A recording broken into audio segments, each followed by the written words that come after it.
Sir sir madam sir madam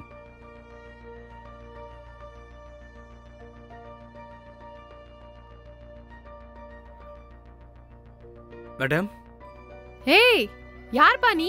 madam நான் customer சர்வீஸ்ல இருந்து வரேன். ஆபீஸ்ல உங்ககிட்ட பில்ல கொடுத்துட்டு வர சொன்னாங்க. சரி அதெல்லாம் இருக்கட்டும், உள்ள எப்படி வந்த நீ? மேடம் கதவு திறந்தா இருந்துச்சு மேடம். முதல்ல வந்து கதவை சாத்துங்க. கதவை சாத்திட்டு அதுக்கப்புறம் உள்ள இருங்க. இந்தாங்க உங்களோட பில்லு. நான் வரேன்.